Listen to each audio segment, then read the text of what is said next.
तो सर जैसा हाँ कि सर हमने डिस्कस किया था सर, सबसे पहला जो सवाल है तो वो सर आपसे यही हाँ है कि जो एक रीसेंट डिस्टेबलाइजेशन हमने देखा है पाकिस्तान के अंदर, अ, हाँ ये डिस्टेबलाइजेशन सर प्योरली इंटरनल है। और अभी ये टीएलपी जो है जिसने ये पहले भी इसने इस तरह का सर धरने और इस तरह का सर डिस्टेबलाइजेशन क्रिएट किया था, लेकिन वो आर्मी कंट्रोल था। हमने देखा था किस तरह से मेजर जनरल्स और लेफ्टिनेंट जनरल जो है वो सड़कों पे उतर के उनको नोट लिफाफे बांट रहे थे पैसों के, जब फैजाबाद धरना हुआ था। तो सर इस हाँ बार हमने देखा है कि इस बार उनको टेररिस्ट पहले डिक्लेयर किया गया, फिर उनको फिर से पॉलिटिकल पार्टी डिक्लेयर कर दिया गया। तो सर इस तरह का जो डिस्टेबलाइजेशन इंटरनल है, अगर सर ये बढ़ता है तो भारत पे इसका क्या प्रभाव पड़ेगा? देखिए, सबसे पहले मैं बताना चाहता हूं कि ये जो ओ हाँ, सबसे पहले मैं बताना चाहता हूं कि ये जो तरीके लबैक पार्टी है, ये पूरी की पूरी ये जो आईएसआई की क्रिएशन है। आईएसआई ने इसको बढ़ोतरी दी, बढ़ावा दिया नवाज शरीफ का तख्ता पलटने के लिए, इमरान खान को लाने। और जैसे आपने बिल्कुल सही फरमाया, उस टाइम पे आर्मी के major general, lieutenant general note बांटते दिख रहे थे सड़कों पे। ये जो इनके जो प्रदर्शनकारी थे। अब जैसे देखिए, पाकिस्तान में अमूमन होता है फ्रैंकनस्टीन फिनोमिना। ये आर्मी खुद फ्रैंकनस्टीन खड़े करती है और वो खुद उसके कंट्रोल के बाहर हो जाती है। सबसे अच्छा एग्जाम्पल है तालिबान, तहरीके तालिबान पाकिस्तान। ये सब पाकिस्तान के खड़े किए हुए हैं। मेजर जनरल नासिरुल्लाह बाबर साहब, इनके पितामह थे तालिबान ग्रुप के पूरे। और फिर वही उनको उल्टे बांस बरेली को पड़ गए, लेने के देने पड़ गए। मेरी सोच ये है कि जब भी पाकिस्तान की फौज पे दबाव पड़ता है अमेरिका का कि वो हिंदुस्तान से बातचीत कर ले, हिंदुस्तान से अमन शांति कर ले, हमेशा दबाव पड़ता है कुछ रह रहे के अर्थों के बाद। और इस बार भी दबाव पड़ा।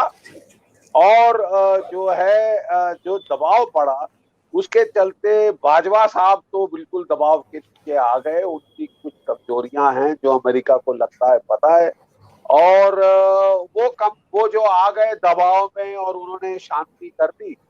तो जो पाकिस्तान के बाकी जर्नैल हैं, जो कबाल है जर्नैल का, कोर कमांडर का कोलिजियम है, उसको पसंद नहीं आई ये बात। और उन्होंने तहरीके लबैक को फिर सड़कों में छोड़ दिया। प्रॉब्लम ये हुई कि सड़कों में छोड़ तो दिया, लेकिन अब सड़कों पे से उतारना मुश्किल हो रहा है, काबू कर पाना मुश्किल हो रहा है। मैं समझता हूँ ये आईएसआई के ही जो गहरी डीप स्टेट है उसकी कोई चाल है। खासकर जब से पीस टॉक्स का मामला, सीज फायर के ऊपर जो लाइन ऑफ कंट्रोल में जो शांति आ गई है, अमेरिका के दबाव के, यूएई के एम्बेसडर ने खास साफ बोला है कि हाँ साहब, मैंने जो है ये दोनों के बीच में मध्यस्थता करी है।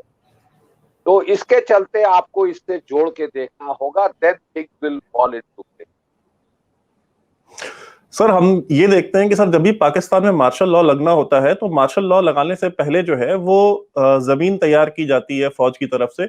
जो भी गवर्नमेंट होती है इन पावर, पहले उसको उसके खिलाफ कंस्पिरेसी शुरू होती है, उनके खिलाफ धरने कराए जाते हैं, उनके खिलाफ दुनिया भर की चीजें जो है, महंगाई बढ़ाई जाती है, ताकि लोगों में उस गवर्नमेंट की पॉपुलैरिटी इस तरीके की हो जाए कि जब फौज टेक ओवर करे तो लोग फिर वो ढोल ताशे नगाड़े लेकर के सड़कों पे आए।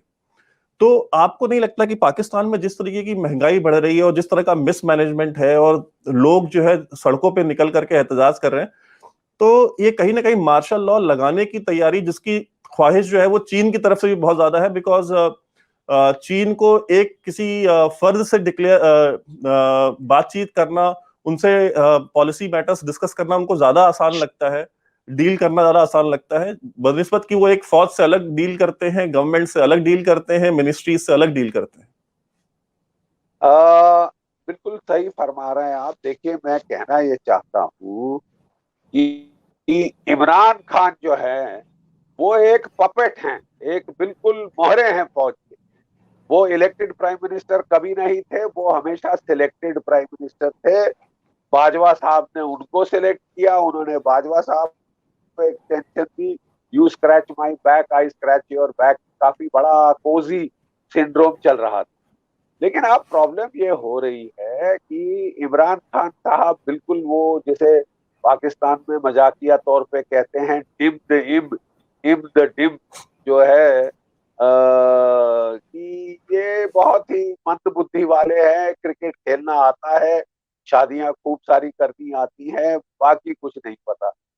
और इसके चलते इनकी देश की इकोनॉमी का despite all the good intention भट्टा बैठ रहा है, तो ज्यादातर फौज की वजह से, क्योंकि खाने को है नहीं। वो जैसे कहते हैं ना, ऋणम कृत्वा घृतम पीवे, उधार लेंगे लेकिन घी पिए।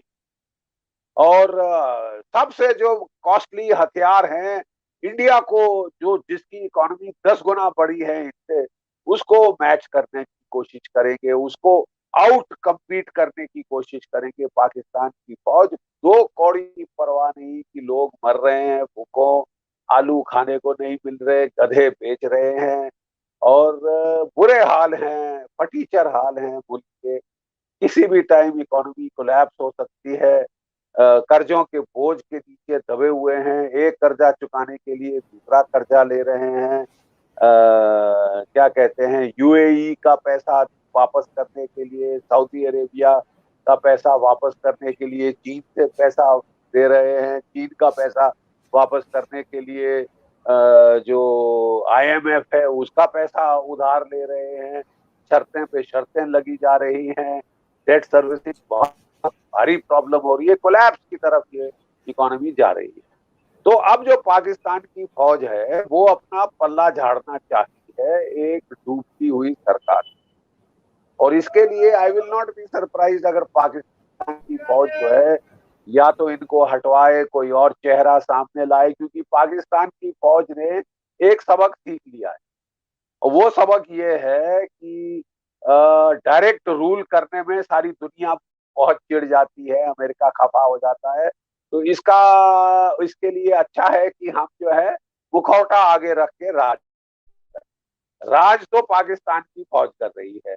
कोई इनके 75 सालों में से कोई 30 साल तो डायरेक्ट रूल किया है पाकिस्तान की फौज ने, बाकी 45 साल इनडायरेक्ट रूल किया है, मुखौटे आगे करके जो है इन्होंने राज किया है, पपेट मास्टर बन के। राज पाकिस्तान की फौज का है, इसमें कोई शक संदेह किसी को नहीं होना।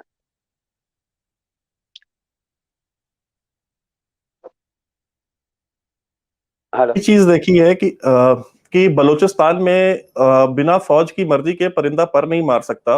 और क्वेटा जो उसकी राजधानी है बलूचिस्तान की, वहां पे तो चप्पे चप्पे पे एफसी और पाकिस्तान आर्मी के लोग जो है वो तैनात रहते हैं, रेंजर्स होती है, और जो बलूचिस्तान की पुलिस है वो भी रहती है। लेकिन हमने देखा है कि जो सेरीना होटल में जो सर रात में सर जो ब्लास्ट हुआ, और ये बताया गया कि वो चाइनीज एम्बेसडर को टारगेट करने के लिए वो ब्लास्ट हुआ, और वो भी सरीना होटल जहां पे सारे डिप्लोमेट्स, पाकिस्तान आर्मी के बड़े बड़े ऑफिशियल्स और मीडिया के लोग और डिप्लोमेट्स रुकते हैं, उस जगह पे इतना बड़ा मतलब 50 kg आरडीएक्स उसकी पार्किंग लॉट में पहुंच गया, और एम्बेसडर के आने से ठीक 5 मिनट पहले वो फट गया।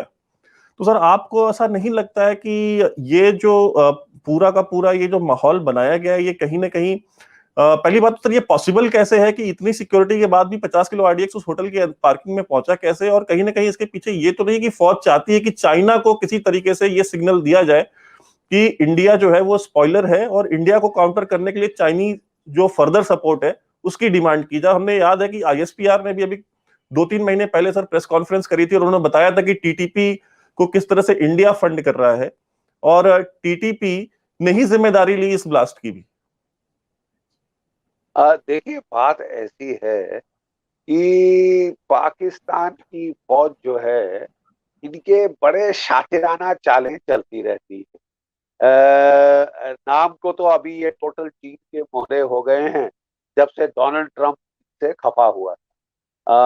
लेकिन जो बाइडेन के आने के बाद इनकी थोड़ी उम्मीद जगी है, इन्होंने जो बाइडेन साहब को नेशनल अपना अवार्ड दिया था, इत्यादि इत्यादि। और जो बाइडेन अब बिल्कुल वो भी अफगानिस्तान से एग्जिट करना चाहते हैं, उन्होंने डेट दे दी है 11 सितंबर की। और उसके चलते इनका फिर अमेरिका से साठगांठ बन रही। लेकिन मेरा सोच ये है कि चीन के साथ ये बहुत गहरे और दूर जा चुके हैं, और चीन इनका सबसे बड़ा जो इस वक्त संरक्षण करता है। याद रहे पिछले साल जो चीन ने कार्रवाई करी लद्दाख, ईस्टर्न लद्दाख में, उसका एक बड़ा मुद्दा था कि पाकिस्तान की फौज जो सहम गई थी बालाकोट के बाद, एयर स्ट्राइक के बाद, और उसने सारी हस्तक्षेप जम्मू कश्मीर में बंद कर दिया था, डर गई थी वो कि युद्ध भी छिड़ सकता है पूरा। तो उसको हौसला अफजाई करने के लिए, प्रोत्साहन देने के लिए मैं हूं ना, मैं भी तो आके हिंदुस्तान को उसके पिछवाड़े में तंग कर सकता हूँ, लद्दाख में तंग कर सकता हूँ, तुम छेड़खानी जारी रखो कश्मीर। लेकिन प्रॉब्लम ये हुई साहब कि उल्टे चीन को, उल्टे बांस बरेली को पड़ गए, लेने के देने पड़ गए। उसने सोचा था कि भारत की फौज छटपटा जाएगी, घबरा जाएगी, सहम जाएगी, और चीन की दादागिरी, वर्चस्व कायम हो जाएगा। कुछ ऐसा नहीं हुआ। भारत की फौज ने tank for tank, gun for gun, soldier for soldier China को ईस्टर्न लद्दाख में मैच कर दिया। गलवान में झड़प हुई, उनके अगर हमारे 20 शहीद हुए तो उनके कोई 45 शहीद हुए हैं। और उसके अलावा फिर हमने जो पंगोंग त्सो के इलाके में, साउथ पंगोंग त्सो में जाके पूरी कैलाश रेंज पकड़ ली, और चीन हक्का बक्का रहे। तब से चीन भी हिल गया है कि इतना आसान नहीं है, और वो भी भारत के साथ वो थोड़ा नरम पड़ता हुआ पाकिस्तान को दिखाई दे रहा है। तो ये जो शातिर दिमाग हैं आईएसआई में इनके, बड़े ही, बहुत ही, बहुत ही चतुर, ये I would not be surprise कि उन्होंने इसको होने दिया या स्टेज करने में मदद करी है, ताकि चीन को फिर बौखलाया जाए भारत के पर खिलाफ, और ये संकेत दिया जाए कि कुछ करो, जरा भारत पर पे दबाव डालो। I would not be surprise. कि जो बाइडेन जो है वो एक तरीके से डोनाल्ड डोनाल्ड डोनाल्ड ट्रंप की जो पॉलिसी थी विड्रॉल की अफगानिस्तान से, उसको ही वो आगे बढ़ा रहे हैं। तो sir, what do you think कि जब अफगानिस्तान से सर जब ये अमेरिकन फोर्सेस जाएंगी, तो कहीं ये इसका इसका इम्प्लीकेशन हमारे इस पूरे रीजन के ऊपर क्या पड़ेगा, खासतौर पे भारत पे? और दूसरी चीज, क्या ये जो टेरर कैंप्स जो हमने देखा था कि 90s के दौर में जिस तरह से जो अफगान मुजाहिदीन आया करते थे कश्मीर में एलओसी के ऊपर, वो दौर भी दोबारा शुरू होने की कोई संभावना को आप देखते हैं? नहीं, बिल्कुल शरेआम देखते हैं साहब। देखिए, एक जमाना था जबकि कोई 35% जो भी टेररिस्ट ऑपरेट कर रहे थे, फॉरेन टेररिस्ट, जम्मू कश्मीर में, वो या तो अफगानिस्तान से आए थे या अफगानिस्तान में ट्रेनिंग लेके आए। ठीक है साहब, वो फॉरेन ओरिजिन के, वो 35 से 40% वहां के अफगानिस्तान के लोग थे। तो भारत वर्ष की सिक्योरिटी पे तो बहुत डायरेक्ट प्रभाव पड़ता है ऐसे किसी भी चीज का। इसीलिए हम लोग अमेरिका को कह रहे थे कि बगैर कार्य खत्म किए आप वहां से जाएं तो ठीक नहीं होगा पूरे रीजन के। ठीक है साहब। और उसके चलते अभी भी देखिए तालिबान ने और ये जो जिहादी ग्रुप्स हैं, इन्होंने प्रोपागेंडा जीत का डंका बजाना शुरू कर दिया है। और ये कि अमेरिका को हरा दिया, अमेरिका को हरा दिया, ये बोलना शुरू कर दिया है। ये एक सुपर पावर की इमेज के बरखिलाफ जाता है। दूसरी चीज मेरी ये है कि डोनाल्ड ट्रंप का जो मेन रैशनल था अफगानिस्तान से विड्रॉ करने का, अफगानिस्तान की लड़ाई जहां उनके $2 ट्रिलियन खर्चा हो चुके हैं, और उनके कोई 3,000 के ऊपर सिपाही शहीद हो चुके हैं, तो वो चाहते थे कि इसको बंद किया जाए, ये फालतू फ्रंट, और टोटल चीन के ऊपर कंसंट्रेट किया जाए। मैं अमेरिका के स्ट्रेटेजिस्ट को, फौज को केवल एक चीज याद दिलाना चाहता हूं, जनाब, अगर आप चीन से आपका, आप जो है कंपटीशन करना चाहते हैं, चीन को कंटेन करना चाहते हैं, तो चीन के शिनजियांग प्रांत में अगर आपने कुछ भी करना है, तो उसके लिए आपका अफगानिस्तान में होना जरूरी है। अगर अमेरिका ने रूस के खिलाफ सेंट्रल एशिया में दबाव डालना है, तो अफगानिस्तान में होना जरूरी है। किस बिना पे वो इसको, ये जो उन्होंने बड़ा अच्छा एक स्ट्रेटेजिक लोकेशन हासिल की हुई थी अफगानिस्तान में, और जो चीन के खिलाफ भी है, रूस के खिलाफ भी उतनी ही कारगर है, उसको वो क्या सोच के छोड़ रहे हैं, ये तो हमें समझ नहीं आया। लेकिन यकीनन इससे अमेरिका को प्रभाव पड़ेगा, गलत प्रभाव पड़ेगा, और रीजन के ऊपर तो बहुत ही खराब प्रभाव पड़ेगा, क्योंकि जहां आप एक वैक्यूम क्रिएट करते हैं, एक तो पाकिस्तान उसको फिल करने की कोशिश करेगा। पाकिस्तान फिल करना मतलब सारे ट्रेनिंग कैंप को बाहर डाल, और वो फिर जिस तरह उसने पूरे दक्षिण एशिया को संक्रमित किया हुआ था, कभी भारतवर्ष में हस्तक्षेप, जम्मू कश्मीर में हस्तक्षेप, कभी नेपाल में, कभी श्रीलंका में, कभी बांग्लादेश में टेररिस्ट इंसिडेंट, ये फिर शुरू हो जाएंगे और हमको इसकी भारी कीमत देनी पड़ेगी। मैं समझता हूं हमको प्रोएक्टिव पॉलिसी अख्तियार करनी होगी। हमारा ताजिकिस्तान में जो एयर बेस था उसको स्ट्रेंथन करना पड़ेगा। अगर पाकिस्तान हमारे अफगानिस्तान के जरिए तालिबान हमको कोई तंग करने की कोशिश करती है, हमको एकदम आक्रामक रुख अख्तियार करते हुए बालाकोट जैसी स्ट्राइक तालिबान के ऊपर करने की क्षमता होनी चाहिए, विल पावर होनी चाहिए। सर हमने ये भी देखा है कि जो बालाकोट की सर्जिकल स्ट्राइक हुई या उरी की जो सर्जिकल स्ट्राइक थी, ये एक रिएक्शनरी स्ट्राइक थी। इसमें हमने पहले इंतजार किया कि कोई आतंकी हमला हो। उस आतंकी हमले के बाद हमने फिर उरी की और फिर के बाद फिर बालाकोट की हमने सर्जिकल स्ट्राइक की। तो सर क्या हमको प्रोएक्टिव नहीं होने की आवश्यकता है कि हम, जैसा कि अभी हमारे करंट आर्मी चीफ ने भी बताया कि बालाकोट का जो टेररिस्ट कैंप था वो दोबारा से ऑपरेशनलाइज हो गया है, खुद आर्मी चीफ की ये स्टेटमेंट थी। तो क्या हमको प्रोएक्टिव होकर के इन जगहों पे, इन टेररिस्ट सेंटर्स पे हमें स्ट्राइक नहीं करनी चाहिए? नहीं, बिल्कुल प्रोएक्टिव ही तरीका है, लेकिन जहां एक और न्यूक्लियर आर्म्ड पावर का सवाल है और आप उसकी इलाके में जाके टेरर स्ट्राइक करना चाहते हैं, पाकिस्तान में जाकर terror strike, counter terror strike करना चाहते हैं, तो उसके लिए अनिवार्य है कि जो माहौल है डिप्लोमेटिक, उसको आपको शेप करना पड़ेगा।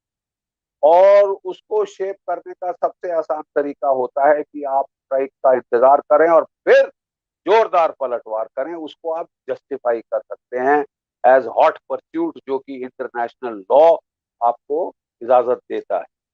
तो वो आपका जो जस्ट वॉर पैराडाइम है कि war should be just not only in its origin but also in its way of conduct, तो उसके लिए शायद कई बार एडवांटेजेस हो जाता है डिप्लोमेटिक तौर पे कि आप स्ट्राइक होने दें ताकि दुनिया को विदित हो जाए कि क्या आपका दुश्मन कर रहा है, और फिर आप उसको पलटवार करें तो सारी दुनिया ने आपको सहयोग, the whole world had supported us including United States of America, और बाकी चीन बीन भी चुप रहे, कुछ नहीं बोल पाए। लेकिन अगर आप बगैर ठोस सबूत के आप प्रीएम्प्ट करने की कोशिश करते हैं तो फिर इंडिया पाकिस्तान डायड में प्रॉब्लम होती है। लेकिन अगर अफगानिस्तान से तालिबान करती है तो आप प्रीएम्प्टिव स्ट्राइक भी कर सकते हैं, आप प्रीएम्प्टिव स्ट्राइक भी कर सकते हैं। और नॉर्मली प्रीएम्प्टिव स्ट्राइक की जाती है, सबसे बेस्ट काउंटर टेररिस्ट कैंपेन वो होता है जो कि दुश्मन का वार होने ही ना, वार होने के पहले ही ध्वस्त कर, जिस तरह भूत कर। सर हमने ये भी देखा है कि रिसेंटली हमारा जो इंटरनल फ्रंट है, जो इंटरनल सिक्योरिटी का, जिस तरह से हमने देखा है कि बहुत सारे इलीगल एलियंस, मैं तो उनको रेफ्यूजीज नहीं बोलता हूं बिकॉज रेफ्यूजी तो वो हैं जिनको हमने इंडिया में रेफ्यूज दिया हो, ये तो इलीगल एलियंस है, चाहे वो रोहिंग्याज हो चाहे इलीगल बांग्लादेशीज हो। सर ये एक बहुत बड़ा चैलेंज बन करके हमारे यहाँ पे उभरा है। और एक जो रेडिकलाइजेशन की जो पूरी लहर है, इस्लामिक रेडिकलाइजेशन की इस पूरे साउथ एशियन रीजन में, हमने देखा है कि ये बहुत बड़ी है। श्रीलंका जैसी कंट्रीज भी इसका विक्टिम्स बनने शुरू हो गए। हमने देखा है कि वहां पे भी जो है टेररिस्ट अटैक्स हुए हैं, ब्लास्ट हुए हैं। तो सर इन चीजों को देखते हुए क्या आपको लगता है कि इंडिया को कोई मैकेनिज्म इस तरह का बनाना है, चाहे सीए एनआरसी भी हम देख रहे हैं, जब उनको लाने की बात होती है तो इस देश में राइट्स होते हैं फ्रॉम मतलब फ्रॉम कश्मीर टू कन्याकुमारी हम देखते हैं, and from east to west हर एक शहर, हर एक जिला जो है वो राइट्स की जद में आ जाता है। तो सर ये कितना बड़ा थ्रेट है हमारे लिए, और सर इसका कोई मैकेनिज्म क्या हमको फोर्सफुली इंप्लीमेंट करने की जरूरत है? देखिए साहब, ये काफी खास उभर कर आया था जब ये रॉयट्स हुई थी, और खासकर जब डोनाल्ड ट्रंप भारतवर्ष में आए थे। उस वक्त दिल्ली नेशनल कैपिटल में इतने पैमाने पे रॉयट्स करते थे ना, ये बहुत बड़ा खतरे का सिग्नल था हमारे लिए, वेकअप कॉल थी हमारी सिक्योरिटी एस्टेब्लिशमेंट के लिए। लेकिन उसके बाद काफी हरकत हुई है। मैं नहीं समझता कि हम लोग भी हाथ पे हाथ धर के बैठे रहे हैं, और काफी हरकत हुई है। और ये जो इंडियन पॉपुलर फ्रंट वगैरह जो ये तमाशे शुरू कर रहे थे, इसके ऊपर थोड़ा काफी जो है पंजा कसा गया है। और सबसे ज्यादा हमको वरी करने की जरूरत है ये रोहिंग्या। ये जन्मजात के तस्कर हैं, ये आर्म स्मगलर हैं, टेररिस्ट हैं, और ये क्या कहते हैं, नारकोटिक्स की स्मगलिंग करते हैं, ह्यूमन ट्रैफिकिंग कराते हैं। क्रिमिनल ट्राइब है तकरीबन ये म्यांमार की।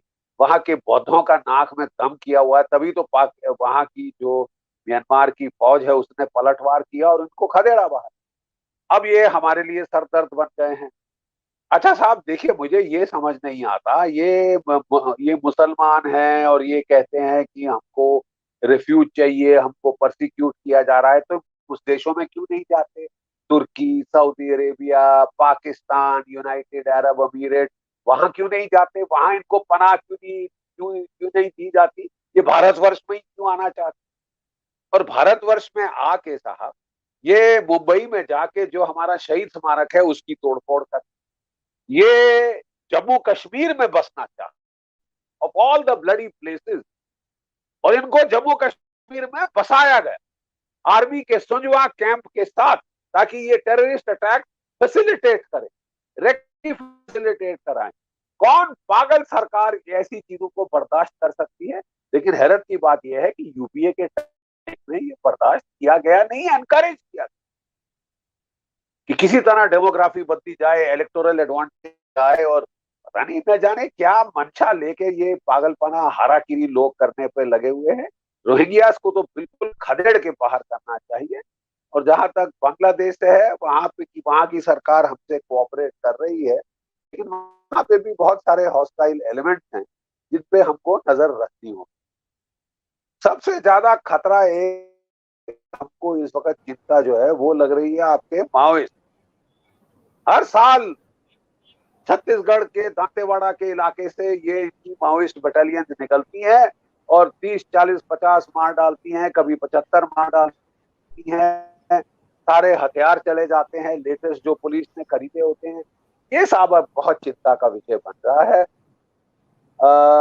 ये I am very sorry to say, काफी बेचारों ने अच्छा काम किया है, कोबरा वगैरह बड़ी बहादुरी दिखाई है, बट मैं नहीं समझता कि ऑर्गेनाइजेशनल तरीके से, ट्रेनिंग के लिहाज से, ऑर्गेनाइजेशनल ईथॉस के लिहाज से सीआरपीएफ वगैरह इसके लिए इक्विप्ड हैं to deal with the Maoist in dense jungle terrain. मैं समझता हूं कि पहले तो हम नहीं चाहते थे कि फौज को अंतरराष्ट्रीय बॉर्डर से इतना दूर हटा के इतना गहरे हमारे देश के हार्ट में लगाया जाए, हार्टलैंड में लगाया जाए, वो रिमलैंड में होनी चाहिए। लेकिन हर साल जो ये तमाशा चले जा रहा है, अब 13 साल हो गए साहब, लगातार बस वही हालत।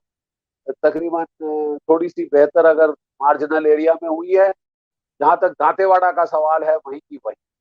तो वहां मेरा ख्याल हमको अपने स्पेशल फोर्सेस का, एयर पावर का, अटैक हेलीकॉप्टर्स का, आर्टिलरी का इस्तेमाल करके करारी चोट लगानी चाहिए। कोई सेल्फ रिस्पेक्टिंग देश अपने अपने हार्टलैंड में 300-400 की स्ट्रेंथ में टेररिस्ट घूम रहे हैं, मन चाहे वो राज उनका बना हुआ है, एरिया आपने सीड कर दिया है, ये तो सब कोई सेल्फ रिस्पेक्टिंग देश टॉलरेट नहीं कर सकता। अगर इस पे काबू पा सकती कोबरा वगैरह तो अभी तक पा लिया होता था। अभी तक ये हो नहीं पाया, हर साल हमको कीमत चुकानी पड़ती है।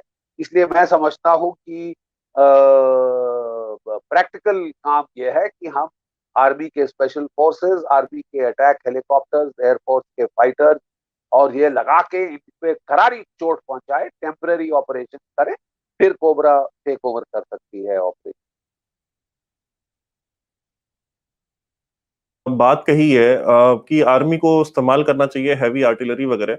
आज सुबह की खबर है कि ड्रोन का इस्तेमाल हुआ था। इस मतलब ये एक एलिजेड आर्गुमेंट है जो कि हमने सुना कि ड्रोन का इस्तेमाल किया गया और उसके ऊपर माओइस्ट जो है वो ह्यूमन राइट्स की बात कर रहे हैं कि हमारे ह्यूमन राइट्स वायलेशन किए जा रहे हैं और हमारे ऊपर ड्रोन का इस्तेमाल किया जा रहा है। और बहुत सारे अभी तो और इंटेलेक्चुअल्स जो ज्यादा। कि यहाँ पे। जी सर।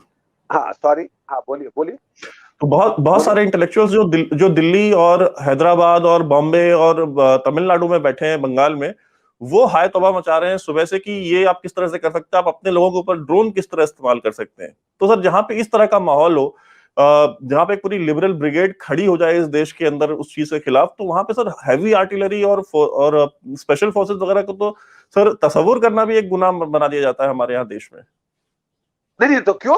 मतलब राज कौन कर रहा है इस देश के ऊपर? ये लेफ्टिस्ट लिबरल राज तो हमारी सरकार कर रही है ना साहब। जो देश हित में है वो हमारी सरकार को करना अनिवार्य है। ये जो लेफ्टिस्ट लिबरल तबका है जो कवरिंग फायर देते हैं माओइस्ट का, वो फैसिलिटेट करते हैं इनके ऑपरेशन। अब वक्त आ गया है कि इन अर्बन नक्सल के खिलाफ सख्त से सख्त कार्रवाई होनी चाहिए। और ये ना केवल ड्रोन, मैं कह रहा हूं एयर पावर और स्पेशल फोर्सेस का इस्तेमाल किया जाना चाहिए। भारी चोट पहुंचाने की जरूरत है। ये रोना चाहते हैं, आसमान को रोएं। जो हमारे जवान मार रहे हैं वो क्या उनके कोई ह्यूमन राइट्स नहीं है? ये क्या तमाशा है? और हम लोग उनकी ज्यादा सुनेंगे।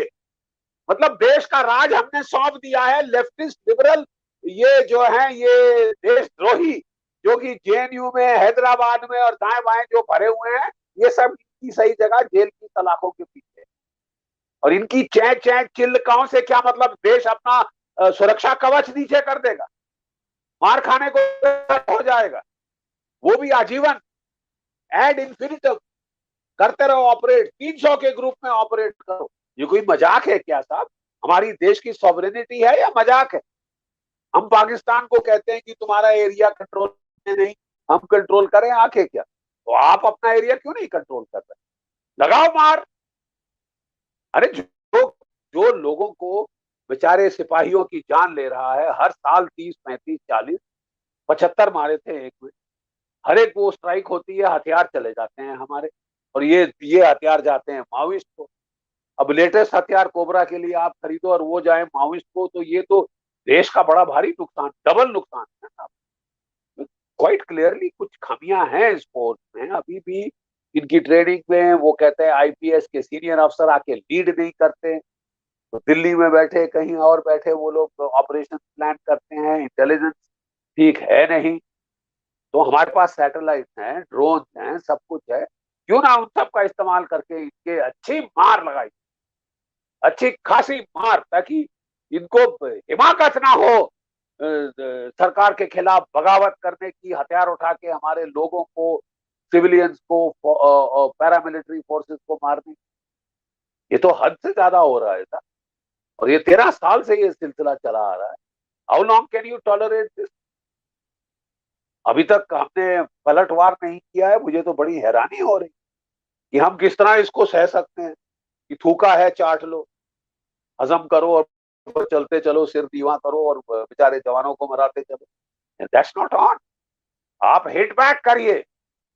अगर हमारे 35 गए हैं, इनके 350 जाने, और जल्द से जल्द, ताकि पता चले कॉज इफेक्ट चेंज। अब ये राज भारतवर्ष पे जेएनयू वालों का हो गया है, कब से हुआ है मुझे नहीं मालूम।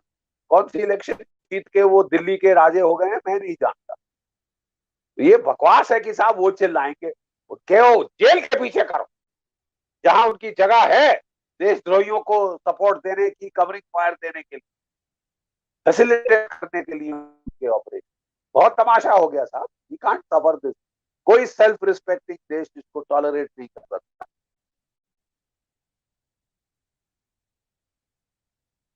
सर हमने ये भी देखा है कि इस पूरे जो ये पूरा प्रकरण होता है, कोई भी आंदोलन हो इस देश में, कोई भी जो इंटरनल समस्या होती है, उसका कारण कोई भी हो, आंदोलन कहीं भी हो, पार्टिसिपेंट्स और उसको एंडोर्स करने वाले लोग वही सेम होते हैं, वही 10-15 चेहरे हैं जिनको आजकल आंदोलन जीवी भी, प्रधानमंत्री जी ने कहा कि कहीं भी कोई भी आंदोलन हो उसमें उसको लीड कर रहे होते हैं, उसकी मैनेजमेंट देखने वाले सेम होते हैं। और चाहे वो पीएफआई का अगेंस्ट अगर आप एक्शन लेते हैं तो भी यही लोग सामने आते हैं, सीए एनआरसी को सपोर्ट करने भी वही लोग आते हैं। अभी रिसेंटली जो एक किसान आंदोलन के नाम पे सर जो एक पूरा आंदोलन खड़ा किया गया उसमें भी वही सेम लोग थे। तो सर ये जो ये जो पूरी लॉबी है, आखिर इनको आप काउंटर करेंगे कैसे? ये सवाल बहुत सारे हमारे व्यूअर्स पूछते हैं कि आखिर आप इनको कैसे काउंटर करेंगे? हर जगह पे यही लोग होते हैं और ये कभी ह्यूमन राइट्स के नाम पे खड़े हो जाते हैं और इनकी जो लॉबिंग है वो ग्लोबल लेवल पे है। इनको ही सारे के सारे अवार्ड्स दिए जाते हैं, चाहे वो मैग्सेसे अवार्ड हो, चाहे वो peace prize, Nobel peace prize हो, चाहे वो कोई भी अवार्ड हो जो वेस्ट बेस्ड अवार्ड्स होते हैं, वो सारे इनको ही मिलते हैं। इनको लेजिटिमेसी वेस्ट से आती है, चाइना से और अमेरिका रशिया से नहीं आती। तो सर ये इसको सर आप किस बिल्कुल। तरीके से देखते हैं? देखिए साहब, कहा जा रहा है कि अमेरिका के एक सरकरे बिलियनर हैं, जॉर्ज सोरेस। सोरेस जो है, उसने $1 बिलियन का फंड लगाया है कि भारत की सरकार को डिस्टेबलाइज कर। पैसे देने की कोई कमी नहीं है, पैसे देने वालों की। और जो अपने को हमारा सबसे बड़ा दोस्त बताते हैं, जो कहते हैं कि आप हमारे साथ मिलकर चीन से लड़ो, आप हमारे लिए चीन को आड़े हाथ लो, वही हमारी सेंग लगा के हमारे देश में अराजकता फैला रहे हैं। वही मियाँ फैरो और जैसी ये फॉरेन स्टार्स को इनके सपोर्ट में ला रहे हैं, जो कि उपद्रवी, जिन्होंने लाल किले के ऊपर हमला किया। तो साहब देखिए, ये एक जो है प्रोफेशनल तबका है, जिसका काम है कि हम इलेक्शन तो जीत नहीं सकते, लेकिन हम सरकार का तख्ता जरूर पलट करके छोड़ेंगे। और अपनी चिल्ला चिल्ला के मतलब हमारी लंग पावर इतनी ज्यादा है और दुनिया भर में सपोर्ट है अमेरिका का, लेफ्टिस्ट लिबरल का, उसके जरिए चर्च का, किसका किसका। हम तो आपको तख्ता पलट करके छोड़ेंगे। आप इलेक्शन में चाहे इलेक्शन जीती हो, जितने भी मतों से जीती हो, जितने भी सीटों से जीती हो, हम आपको उखाड़। तो साहब फिर आप अगर उखाड़ फेंकने के लिए तैयार हैं, इतने आसानी से आप अपना लेजिटिमेसी सरेंडर कर देना चाहते हैं, तो फिर who can save? You have to get tough. इनके खिलाफ एक्शन होना चाहिए और अच्छा खासा एक्शन होना चाहिए। चीन तो नहीं बख्शता ऐसे लोगों को। क्या हाल किया है शिनजांग में दुनिया जानती है, क्या हाल किया है हांगकांग में दुनिया जानती है। हम उस हद तक ना जाएं, लेकिन कम से कम हम अंकुश तो लगाएं। ये ललल्ला थोड़ी ना हो सकता है। This can't be made into Lala land governed bye some leftist so-called liberal traitors from JNU and Hyderabad and वो कलकत्ता के पास भी एक यूनिवर्सिटी है, जादवपुर। तो ये तो आपके देश की रूलिंग एस्टैब्लिशमेंट नहीं है ना साहब। तो इसको रूलिंग एस्टैब्लिशमेंट का दर्जा किसने दिया? ये मेरा सवाल।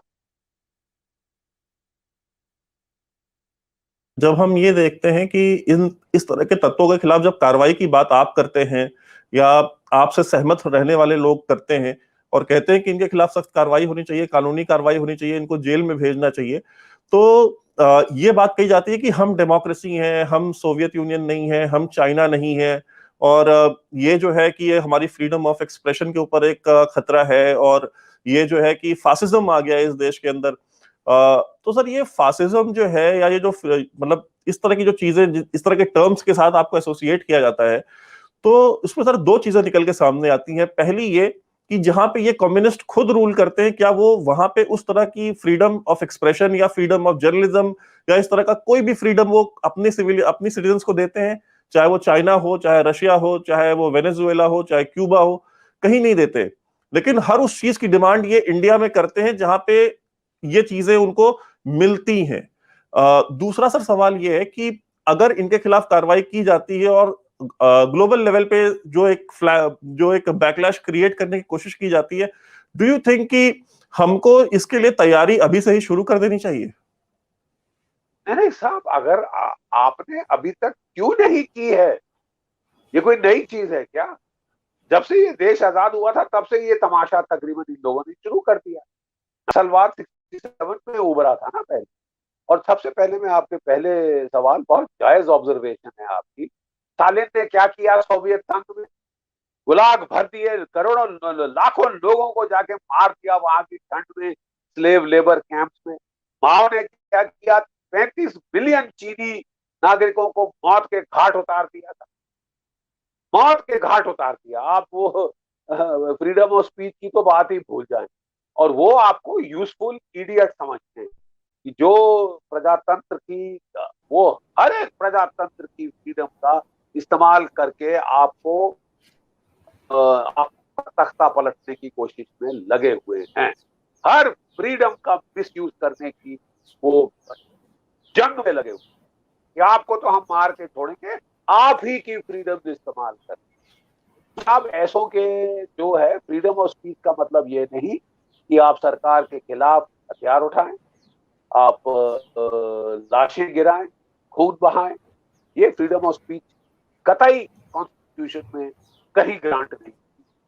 लिमिटेशन है फ्रीडम ऑफ स्पीच के ऊपर, और सेडिशन के लॉज हैं, वो भी आपके कानून का हिस्सा है। आप कानून का इस्तेमाल करिए। हमें किसी ने ये नहीं कहा कि आप गैर कानूनी हो जाएं। आप कानून के दायरे में चलकर भी अपना काम कर सकते हैं, और आपको करना चाहिए। ये अनयूजुअल डिफेंसिव आ जाना, ये गिल्ट कॉम्प्लेक्स आ जाना, ये तो साहब ये घातक सिद्ध होगा आप कि आप अपनी डेमोक्रेसी को खत्म करवा लें। और अगर ये आते हैं तो आपको डेमोक्रेसी देंगे, आपको फ्रीडम ऑफ स्पीच देंगे। वो माविस अदालत क्या क्या है तरीका? इसको 6 इंच छोटा कर दो, मतलब गला रेत दो इसका, ये आपको मिलेगा। बड़े आतुर हो रहे हैं आप इसके लिए।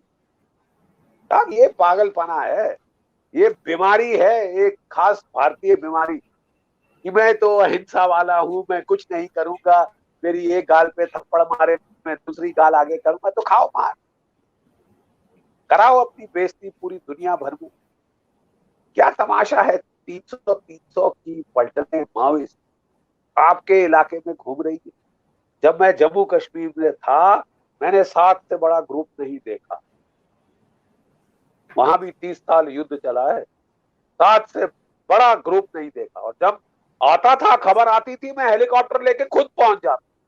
यहाँ तो साहब 300 के लफंडर की तरह घूम रहे हैं। आज 30 मार रहे हैं, कल 35 मार रहे हैं, चौथे मार रहे हैं। आप बड़े खुश होते हैं कि तब हाँ वो ऑफेंसिव जो मार्च से मई तक होता है वो खत्म हो गया। अब अगले साल देखेंगे 35, अगले साल और मरवा लेंगे, थोड़ी देर चैंचैं होगी, फिर चुप हो जाएंगे। क्या बकवास है! मतलब आपको जानों की कोई परवाह नहीं, वो बेचारे जवान। आपको बदला लेना चाहिए उनका। कोई भी सेल्फ रिस्पेक्टिंग गवर्नमेंट ये थूका चाटेगी ऐसे माओइस्ट कुत्तों का? देशद्रोही गद्दार, इनके खिलाफ तो कड़े से कड़ा एक्शन और जल्द से जल्द होना चाहिए। कोरोना वायरस में आके हम बिल्कुल पैरालाइज से होके लग गए, अभी तक हमारा पलटवार हो जाना चाहिए।